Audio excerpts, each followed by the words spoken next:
કોંગ્રેસ ઉમેદવાર કનુ પ્રજાપતિ ઉમેદવારી પરત ખેંચવા પહોંચતા વડોદરા મામલતદાર કચેરીએ થયો ભારો હોબાળો। વડોદરા શહેરની ચૂંટણીના માહોલ વચ્ચે રાજકીય ગરમાવો ટોપ પર પહોંચ્યો છે। વોર્ડ નંબર 11ના કોંગ્રેસ પક્ષના ઉમેદવાર કનુ પ્રજાપતિ પોતાનું ઉમેદવારી પત્ર પરત ખેંચવા માટે મામલતદાર કચેરીએ પહોંચતા ભારે હોબાળો મચી ગયો હતો।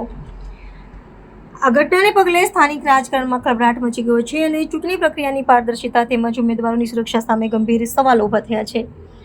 આ સમગ્ર પ્રકરણમાં કોંગ્રેસ પક્ષ દ્વારા સત્તાધારી ભારતીય જનતા પાર્ટી પર આકરા પ્રહારો કરવામાં આવ્યા છે। કોંગ્રેસના અગ્રણી નેતા ઋત્વિજ જોશીએ સીધો આક્ષેપ કરતા જણાવ્યું હતું કે સત્તાધારી પક્ષ ગુંડાગર્દી પર ઉતરી આવ્યો છે અને લોકશાહી પ્રક્રિયાને કલંકિત કરી રહ્યો છે। તેમના દાવા મુજબ વિપક્ષના ઉમેદવારોને ડરાવી ધમકાવી તેમજ આર્થિક લાલચ આપીને ઉમેદવારી પરત ખેંચવા માટે મજબૂર કરવામાં આવી રહ્યા છે, જેનો ભોગ કનુ પ્રજાપતિ બન્યા છે।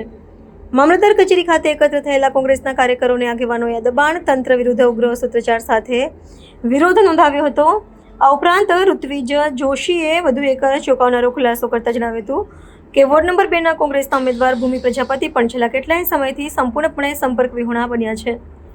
વિપક્ષના બે ઉમેદવારો સાથે જોડાયેલી આ શંકાસ્પદ ઘટનાઓ દર્શાવે છે કે શહેરભરમાં ચૂંટણી જંગ હવે અત્યંત તંગદિલી ભર્યો બની રહ્યો છે। ટેક્સના રૂપિયાનો પગાર આવે સાહેબ, તમે એક લોકશાહીનો હિસ્સો છો। હું આજે તમે ચૂંટણી અધિકારી છો, તમે તો ન્યાય કરો, એનું મોડું તો જુઓ।